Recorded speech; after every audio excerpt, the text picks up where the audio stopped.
우리 16장 1절 다시 한번 읽어보겠습니다. 16장 1절입니다. 바울은 더베와 루스드라에도 갔다. 거기에는 디모데라는 제자가 있었는데 그의 어머니는 신앙이 돈독한 유대 여자이고 아버지는 그리스 사람이었다. 바울은 1절만요. 바울은 2차 전도여행을 시작하면서 디모데라는 아주 소중한 사람을 만납니다.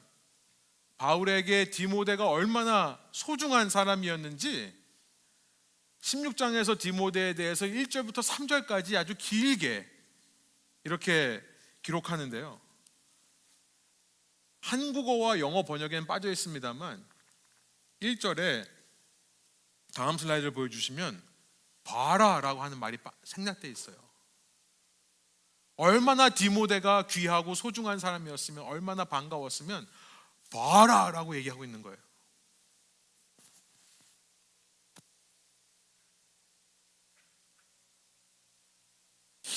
봐라, 거기에는 디모데라는 제자가 있었다, 이렇게 얘기하는 겁니다. 지난 시간 15장에서 바울은 안디옥 교회의 최고 지도자인 바나바와 헤어지는 쓰라린 경험을 했습니다. 아마도 답답함과 슬픔과 화가 그 안에 있었을지 모르겠습니다. 이 모든 게 아마 섞여 있었을 것 같아요. 지도를 다시 보여주시면 바울은 신라와 함께 여행을 떠나는데요, 바나바가 마가와 함께 사이프러스 섬으로, 키프로스 섬으로 배를 타고 가니까 일부러 배를 안 타요. 그리고는 걸어서 북쪽으로 올라갑니다. 더베와 루스드라를 향해 가는 발걸음, 성경에는 자세히 기록되어 있지는 않지만요, 제가 상상하기에 아마 오랜 시간이 걸렸을 텐데 그 발걸음이 가볍지만은 않았을 것 같아요. 하나님께서 나를 어떻게 사용하실까 기대만으로 차있지 않았을 것 같습니다. 함께 많은 시간을 보내며 산전수전을 겪었던 동역자요, 사랑하는 형제가 아마 그리웠을 거예요. 스스로 자책했는지도 모르겠습니다. 좀 참을 걸, 그냥 참고 갈 걸. 특별히 자신의 고향인 다소를 지나는 거리로 기록이 되어 있는데요, 자신이 다소에서 머물 때 아무도 나를 받아주지 않아서, 또 유대인들은 나를 죽이려 해서 내가 다소에 와서 피해 있었을 때, 그때 바나바가 예루살렘에서 안디옥 교회로 담임 목사로 부임해 가면서 가는 길에 자기 자신을 기억하고 픽업해 준 그 사건들도 기억이 났을 겁니다. 목회하면서요, 여러 이유로 떠나보내는 사람들로 인해 마음이 위축되고 후회되고 아플 때가 참 많이 있습니다. 아마 여러분들도 그러실 것 같아요. 같이 신앙생활하던 사람들이 교회를 떠나는 경험들을 하게 되면 그렇습니다. 그렇기 때문에 이 바울의 마음이 어땠을까? 우리는 충분히 상상할 수 있고 공감할 수 있을 줄로 믿습니다. 그런데 그렇게 루스드라에 돌아와 보니 하나님께서는 디모데라는 또 다른 동역자를 예비해 주셨음을 알게 되는 겁니다. 그러니 너무 기뻐서 보라라는 말을 집어넣고 있어요. 사람의 받은 상처 사람으로 치유한다는 말이 있죠. 바울이 트라우마와 여러 가지 마음의 무거운 짐들을 내려놓을 수 있었던 것은 주님께서 예비해 주신 선물 같은 사람이 있었기 때문에 그렇습니다. 여러분, 저와 여러분이 서로에게 이런 존재가 되는 줄로 믿습니다. 앞으로 우리가 만나게 되는 한 분 한 분이 우리에게 선물과 같은 존재로 다가온다는 것을 잊지 않기를 원합니다.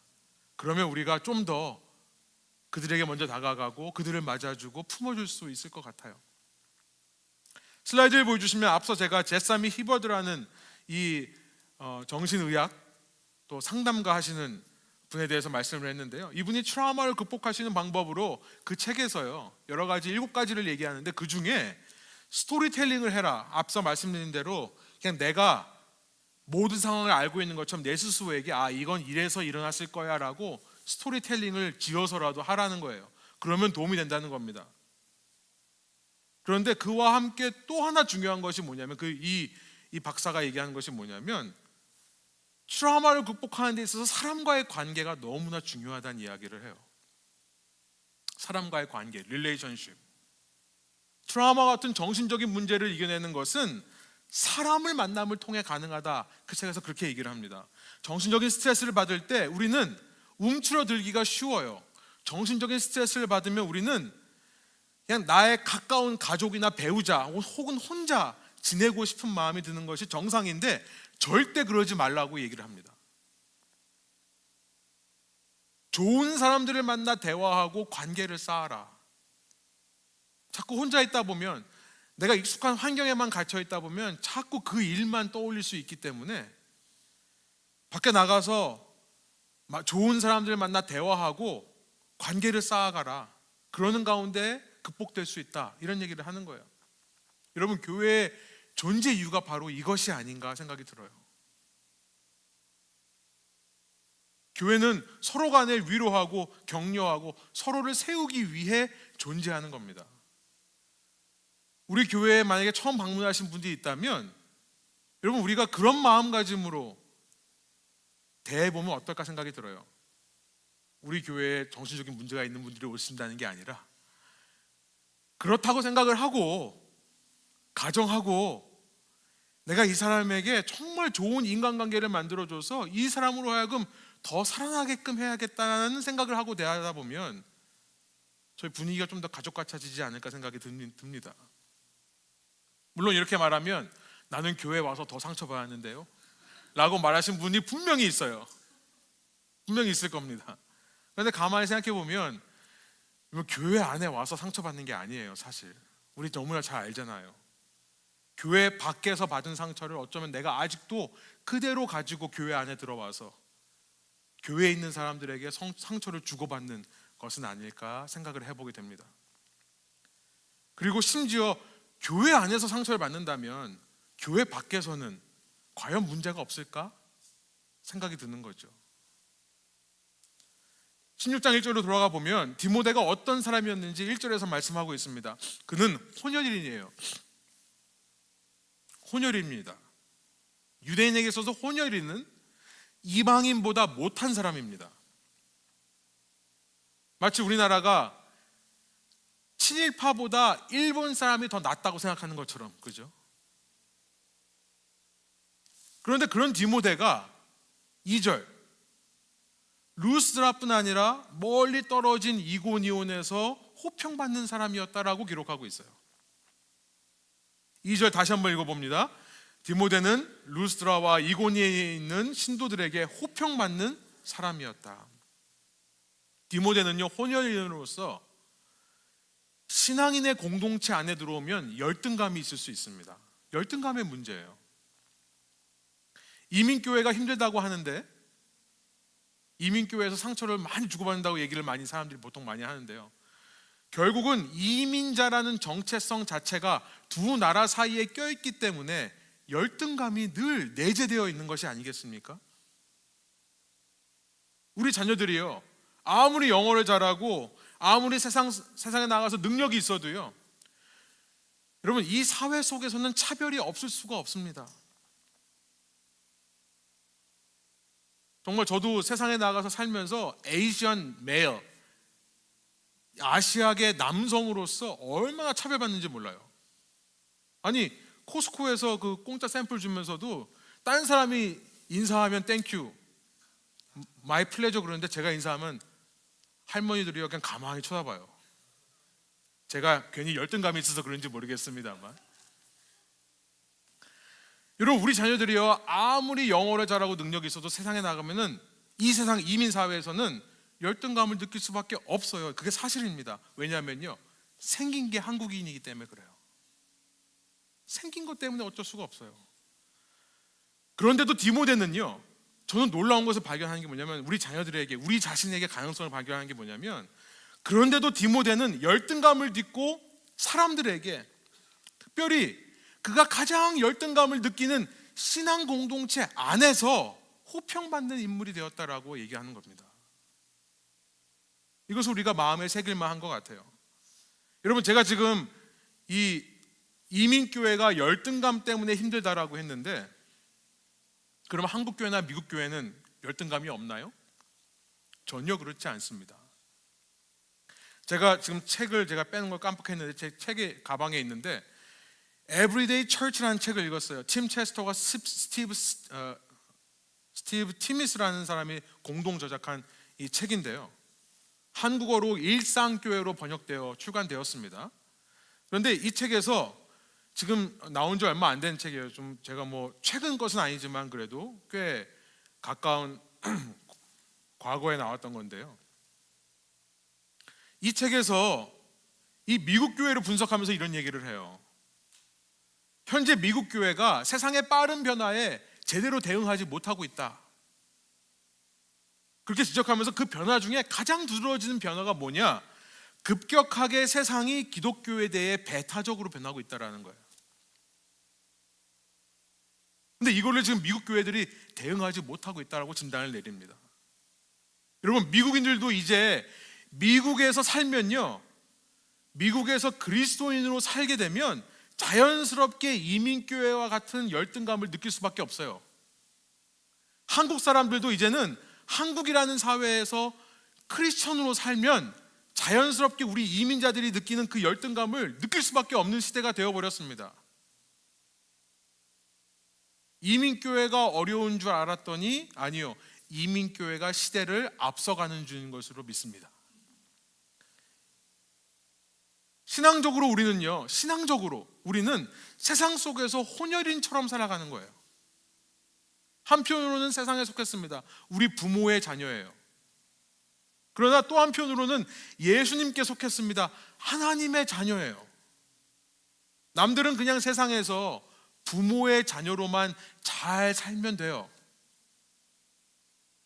남들은 세상에서 부모의 자녀로서만 자기에게 주어진 일들을 잘 감당하면 됩니다. 그런데 우리는 거기다가 하나님의 자녀로서 해야 할 일들까지 주어지는 거예요. 그러나 본문을 통해 여러분 기억하십시오. 반드시 기억하십시오. 그것이 오히려 열등감이 아니라 호평의 기회가 될 수 있다는 사실을 꼭 기억하시기 바랍니다. 두 문화 사이에 끼어 있으니까 한쪽을 포기하자라고 말하는 사람들이 너무나 많습니다. 그래서 세상에 나아가면 하나님 자녀가 아닌 것처럼 살고, 그래서 우리가 해결해야 될 문제 우리 힘으로 해결하며 살자. 그게 아니라요, 디모데를 통해 보이는 솔루션은 뭐냐면 두 월드 다, 양쪽을 다 노력하는 겁니다. 특별히 제대로 된 하나님의 자녀로서 살기 위해 제대로 된 노력을 할 때 그 사람의 진가가 나오기 시작한다는 것을 우리는 잊어서는 안 됩니다. 그의 정체성이 신앙인이라면 말이에요. 3절 한번 읽어볼까요? 바울은 함께 있습니다. 바울은 디모데가 자기와 함께 가기를 바랐다. 그래서 바울은 그 지방에 사는 유대 사람들을 생각해서 디모데를 데려다가 할례를 행하였다. 그것은 디모데의 아버지가 그리스 사람이라는 것을 그들이 모두 알고 있었기 때문이다. 바울이 너무나 이상한 일을 합니다. 아니, 바로 전장 15장에서 바울은요, 할례와의 전쟁을 치루었었습니다. 이방인이 예수를 믿으려면 먼저 할례를 받고 유대인이 되어야 한다라고 말하는 자들과 싸운 겁니다. 그리고 예루살렘 공회를 통해, 첫 번째 예루살렘 공회를 통해 그럴 필요 없다라는 판결을 받아왔어요. 그리고 그 소식을 1차 전도 여행지에게 전하기 위해 지금 2차 전도 여행, 그 방문지들을 재방문하고 있는 겁니다. 그런데 왜 디모데에게 할례를 행하는 걸까요? 바울이 믿고 있는 것과 행동하는 것이 다른 것처럼 보이는 거죠. 그런데 가만히 생각해 보면요, 이것이 혼혈인처럼 양쪽에 끼인 사람들의 해결책, 솔루션이라는 것을 알게 돼요. 양쪽에 끼어서 양쪽으로부터 다 인정을 받지 못하는 상태에 있다면 그때 추구해야 될 것은 한쪽을 포기하는 게 아니라 양쪽에 더 온전해지는 겁니다. 제가 이렇게 예를 들어볼게요. 이민 생활하면서요, 우리가 한국 문화와 미국 문화의 사이에 껴있는 우리 자녀 세대를 보면서 이 아이들이 미국 사회에 잘 적응하려면 한국어를 포기하고 영어만 가르쳐야 된다고 생각했던 적이 있었어요. 아이들 초등학교에서 그래서 빨리 모국어는 가르치지 말고 빨리 영어를 가르쳐 달라고 요구했던 때가 있었습니다. 그러나 이제는 그렇게 안 해요. 여러분, 지금 그렇게 하고 있지 않습니다. 바뀌었어요. 이제는요, 영어와 함께 모국어도 같이 사용하는 시대가 되었어요. 그렇게 훨씬 효과적이래요. 그러니까 요번에 올해부터 작년 이제 이번 학기부터 벨뷰에서 한국어 교육이 시작됐잖아요. 벨뷰 스쿨 디스트릭이 처음으로 한국어 교육을 같이 합니다. 오히려 모국어를 가지고 와서 모국어와 함께 영어를 하면 서로가 서로를 보완할 수 있다는 거예요. 오히려 그런 아이들이 더 어휘가 풍성해지고 더 이야기를 잘하더라. 맞습니까, 여보? 네, 제가 제 아내를 통해 들은 얘기예요. 여러분, 우리 자녀가요, 한국인이도 하고 미국인이도 합니다. 이것은 그들의 정체성이에요. 바꿀 수 없는 거예요. 그런데 한쪽을 없앤다고 해서 다른 쪽에 결코 도움이 되지 않는다는 말씀을 드리는 겁니다. 오히려 완전한 한국인이면서 완전한 미국인으로 살도록 해주면 그것이 서로를 보완할 수 있다는 거예요. 왜요? 정체성이 둘 다이기 때문에 그렇습니다. 정체성이 둘 다이기 때문에 그래요. 제가 지금 무슨 말씀을 드리는 거냐면, 신앙이라고 하면서 세상과 신앙 어딘가에 애매하게 걸쳐 있는 분들이 너무나 많다는 거예요. 적당히 믿고 적당히 살면 예수를 믿되 미치지는 말고, 교회를 섬기되 도가 지나치지 않게, 이렇게 하면 더 잘 믿고 잘 살 수 있다라고 믿는 것은 틀린 거란 겁니다. 여러분, 세상에 나아가서는 물론 프로페셔널이 되기 위해 열심히 노력해야죠. 그러나 동시에 저는 이 시대 크리스천들에게 도전하고 싶어요. 저와 여러분에게. 동시에 우리는 신앙에 있어서도 프로페셔널 크리스천이 되기 위해 노력해야 되는 겁니다.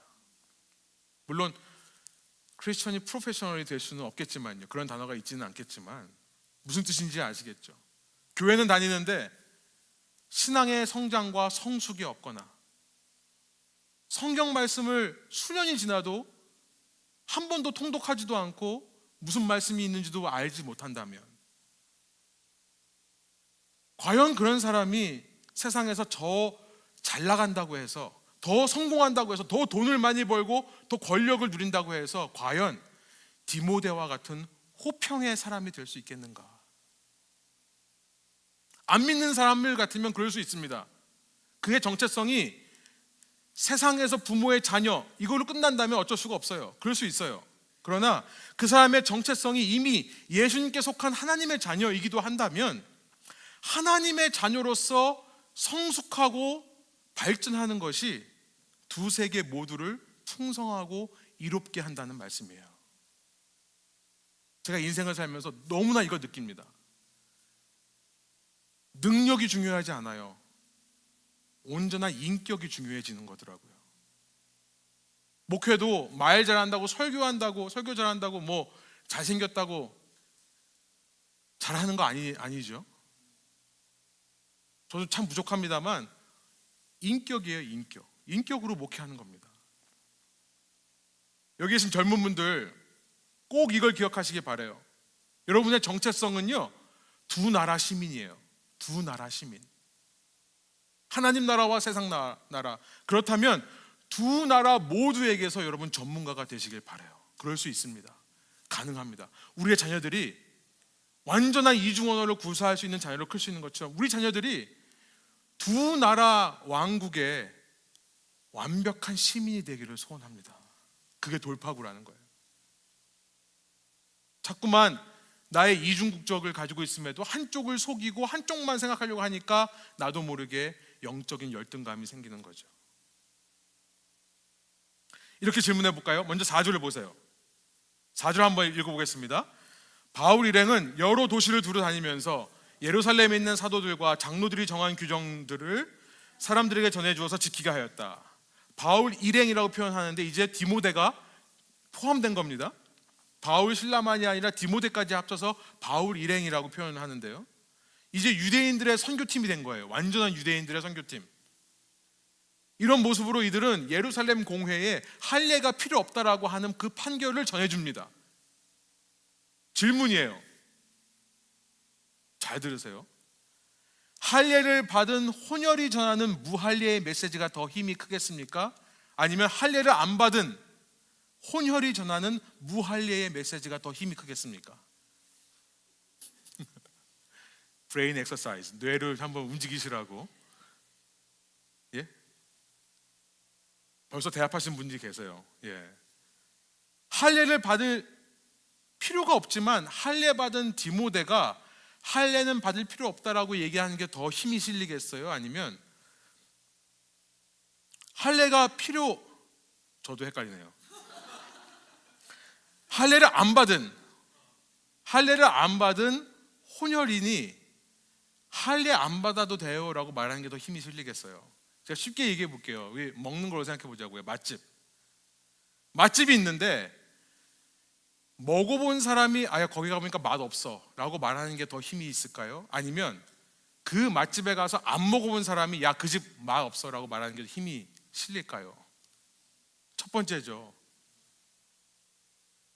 당연히 먹어본 사람이겠죠. 마찬가지로 할례를 받을 필요가 없지만 할례를 받은 디모데가 할례가 필요 없다라고 말하는 게 유대인들이나 그리스 사람에게 더 다 큰 영향을 주었을 것이라는 말씀입니다. 할례를 안 받았다면 유대인들은 아마 디모데가 속해 있는 그 선교팀 쳐다도 안 보려고 했을 거예요. 그러나 유대 사람이나 그리스 사람이나 디모데가 할례를 받지 않은 상태에서 할례가 필요 없다라고 얘기를 하면 저거 지가 할례 안 받은 거 정당화하려고 저렇게 말하는구나 라고 하지 않겠어요? 그러나 5절입니다. 할례를 안 받아도 되는데 할례를 받은 혼혈인인 디모데가 할례 받지 말라라고 얘기를 하니까 그 결과 교회들은 그 믿음이 더 튼튼해지고 신도의 수가 늘어났다라고 5절이 기록하고 있는 겁니다. 저는 본문 속에서 하나님께서 바울을 사역자로서 성수시키게 하시는 그런 손길을 보는 것 같습니다. 이전에 그는요, 할례자와 싸우는 사람이었어요. 심지어 바나바하고도 싸우는 사람이었습니다. 저는 갈라디아서라는 책이요, 2차 전도 여행 시작하기 이전에 쓰여진 책이라고 저는 믿습니다. 그것은 만약에 갈라디아서가 사도행전 15장 이후에 기록된 거라면 그 책에 이 예루살렘 공회의 판결이 안 들어갈 리가 없어요. 그런데 그 책에서 갈라디아라는 책은요, 할례를 가르치는 사람과 싸우는 책이에요. 한마디로 말하면. 그러니까 그 이전에 2차 선교여행 이전에 쓰여진 겁니다. 1차 전도여행을 통해 여러 교회를 방문했던, 그리고 교회를 개척하게 됐던 바울이요, 갈라디아 지방에 편지를 다시 쓰면서 그곳에 와서 할례를 받아야 된다고 말하는 유대인들을 향해 강한 어조로 이렇게 말합니다. 갈라디아서 2장 3절부터 5절이에요. 나와 함께 있는 디도는 그리스 사람이지만 할례를 강요받지 않았습니다. 디도는요, 할례를 베푼 적이 없어요, 바울이. 그러면서 할례를 가르치는 사람들을 향해 4절, 거짓 신도들이라고 얘기를 해요. 저들은 예수를 믿는다고 하지만 예수를 믿는 게 아니다. 사실 갈라디아서 전체는요, 이거와의 싸움입니다. 거짓 신앙과의 싸움, 율법적인 신앙과의 싸움. 5절, 바울은요, 잠시도 굴복하지 않았다 이렇게 얘기를 해요. 그들과는 나는 할례를 베풀어야 된다고 말하는 인간과는 잠시도 안 싸운 적이 없다 이런 얘기예요. 3장 1절에 가보니까 할례자들의 말을 듣고 혼란스러워하는 갈라디아 교인들을 향해서도 이 어리석은 갈라디아 사람들아 이렇게 얘기를 합니다. 그러면서 법을 지킨다는 것은 아직도 너의 생각이 육체에 속했다. 하나님의 법과 육체를 동일시를 해요. 그러니까 성경을 갈라디아서 읽다 보면 법이 들어갈 자리에 육체가 나와요. 육체가 들어갈 자리에 법이 나와요. 그러면서 5장에 이렇게 얘기합니다. 제가 읽어볼게요. 할례를 가지고 여러분을 선동하는 사람은 차라리 자기의 그 지체를 잘라버리는 것이 좋겠습니다. 와, 성경에 이런 말씀이 있어요, 여러분. 아셨습니까? 할례를 받음으로 내가 옳다라고 여러분이 믿는다면 더 잘러. 없어질 때까지 더 잘러. 이런 얘기예요. 갈라디아서를 보면요, 바울의 사역 초기에 바울은 혈기왕성했던 모습을 보여요. 비진리가 있으면 내가 싸워. 나는 비진리를 만난 사람하고는 자리를 같이 하지 못해. 싸우지 않고는 못 배겨. 그런데 오늘 본문에 오니까 그의 태도가 바뀌어 있어요. 디모데에게 할례를 베푸는 겁니다. 어쩌면 바나바와 싸우면서 헤어진 것이 그에게 어떤 심정의 변화를 가져온 것은 아니었을까? 2차 전도 여행길을 밟으면서 그는 많은 것을 느끼지 않았을까? 그래서 조금씩 그의 생각이 부드러워지지 않았을까? 본문에서 디모데에게 할례를 베푸는 바울의 모습에서 저는 유연함이라는 것을 발견하게 됩니다. Flexibility. 조금이나마 그의 유연함을 발견하게 되는 거예요. 훗날 바울이요 이렇게 고백합니다. 고린도전서 9장인데요. 고린도전서 9장 20절부터 21절, 22절. 제가 한번 20절, 21절 읽을 테니까 22절은 함께 읽도록 하죠. 유대 사람들에게는 유대 사람을 얻으려고 유대 사람 같이 되었습니다. 율법 아래에 있는 사람들에게는 내가 율법 아래에 있지 않으면서도, 나는 할례가 필요 없다고 생각하면서도 율법 아래에 있는 사람을 얻으려고 율법이 있는 사람 같이 되었습니다. 율법이 없이 사는 사람들에게는 내가 하나님의 율법이 없이 사는 사람이 아니라 그리스도 율법 안에서 사는 사람이지만, 율법 없이 사는 사람들을 얻으려고 율법 없이 사는 사람 같이 되었습니다. 22절 함께 있습니다. 믿음이 약한 사람들에게는 약한 사람들을 얻으려고 약한 사람이 되었습니다. 나는 모든 종류의 사람에게 모든 것이 다 되었습니다. 그것은 내가 어떻게 해서든지 그들 가운데서 몇 사람이라도 구원하려는 것입니다. 성숙한 거예요. 여러분, 유연함이 성숙함입니다. I have become all things to all people. 여러분, 성숙하고 건강한 신앙인이 바로 이런 모습입니다. 어릴 때는요, 초등교사가 필요해요. 갈라디아에서 그 초등교사를, 법이 초등교사다 이런 얘기를 하죠. 어렸을 때는요, 그래서 신앙이 어릴 때는 율법적이 됩니다. 어쩔 수가 없어요. 너 교회 오면 이거 해야 돼? 하지 말아야 돼? 이럴 수 있어요. 그래서 틀린 것을 틀리다고 말하고 맞는 것만 맞는다고 말합니다. 틀린 걸 말하는 사람들하고는 함께 하지 않습니다. 맞는 거를 얘기하는 사람하고만 함께 해요. 어린 겁니다. 미성숙한 거예요. 그러나 신앙은 성숙할수록, 잘 들으세요, 본질은 지키되 유연해집니다. Becoming all things to all people. 그래서 더 많은 사람들을 수용하고 포용할 수 있게 됩니다. 그 결과가 바로 저는 5절이라고 생각하는 겁니다. 오늘 본문의 5절. 나이가 들수록 몸은 경직되게 마련이에요. 옛날에는요, 손바닥에 닿는데요, 스트레치를 하면 지금은 손끝도 안 닿아요. 그러나 우리의 영은 더 유연해져야 됩니다. 여러분, 육체와 영이 반대로 가야겠죠? 기억하십시오. 몸은 굳어지지만 영은 더 유연해져야 된다. 말씀을 정리해 볼게요. 바울이 디모데를 통해 힘을 얻은 것처럼 어떻게 하면 우리가 건강한 삶과 건강한 교회를 이룰 수 있을까라고 했을 때, 저는 첫 번째로 사람이 중요하다라고 말하고 싶습니다. 건강한 삶을 위해 건강한 대인관계가 필요한 겁니다. 내가 의지하고 신뢰할 수 있는 사람을 만나는 거, 이것만큼 큰 상급이 없습니다. 여러분, 우리 교회가 그런 교회 되기를 원하고요, 여러분이 누군가에게 그런 사람이 되어주시길 바랍니다. 건강한 교회는요, 다른 거 아니에요. 이런 사람들로 채워지면 건강한 교회인 줄로 믿습니다. 그 공동체에 가면 너무 사람들이 좋아, 이거 하나면 끝나는 거예요. 교회는요. 제가 최근에 오신 분들한테 그런 얘기 듣더라고요. 레분교회 오니까 정말 좋으신 분들, 시애틀에 좋은 분들 어디 갔나 했더니 여기 모여 있었네요. 다 아멘 안 하신 분들은 앞으로 두 번째, 세 번째. 두 번째 뭐냐면, 그러기에 우리는 디모데처럼요, 두 나라의 시민으로서의 정체성을 바로 알고 두 나라 모두에게서 전문가가 되기 위해 노력해야 됩니다. 특히 눈에 보이지 않기 때문에 소홀하기 쉬운, 그리고 열등감에 빠지기 쉬운 여러분, 하나님 나라 시민으로서의 정체성을 꼭 챙기시기를 바랍니다. 그리고 세 번째, 유연해지십시오. 유연해지세요. 내가 맞고 너는 틀리고, 너는 잘못했다, 나는 옳고 너는 틀렸다, 이런 판사가 되려고 하지 말고요. 그거는 진리는 알기는 알되 어린 겁니다. 바울처럼 유대 사람에게는 유대 사람처럼, 이방인에게는 이방인처럼 되는 becoming all things to all people, 유연성을 가지십시오. 그때 나를 통해 선한 영향력이 흘러가서 사람들이 나를 호평할 것이고요, 그걸 통해 그들 가운데 몇 사람이라도 구원을 얻게 되는 일이 이루어지게 될 줄로 믿습니다. 함께 기도하겠습니다. 하나님, 이 시간 저희가 주님의 말씀을 받습니다. 주의 말씀 가운데서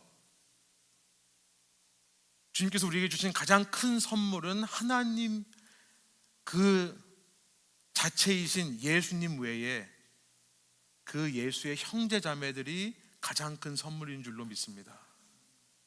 주님, 제가 그런 선물 같은 존재가 되게 하여 주십시오. 내가 건강해야 이 교회가 건강해진다는 것을 믿게 하여 주시고, 주님, 그래서 기다려지고 만나고 싶은 그런 사람, 모든 사람에게 호평을 들을 수 있는 사람 될 수 있도록 인도하여 주십시오. 그 비결은 두 나라 시민의 정체성을 잊지 않고 사는 것입니다. 오히려 소홀해지기 쉬운 하나님 나라 시민으로서의 정체성에 더욱더 정진하는 것입니다. 그리고 진리를 알되 모든 사람을 품을 수 있는 유연함을 갖추는 것인 줄로 믿습니다. 그럴 때에 저희가 이 땅에서 주님의 빛과 소금으로서 역할을 잘 감당하여 우리도 살고 남도 살리고 나 때문에 한 영혼이 회복하고 돌아오는 놀라운 일들이 있게 하여 주옵소서. 우리가 어디로 가든지 무엇을 하든지 그런 세상에 이롭게 하는, 세상을 더욱더 아름답게 하는 주님의 백성 되게 하여 주옵소서. 감사드리며 예수 그리스도의 이름으로 기도합니다. 아멘.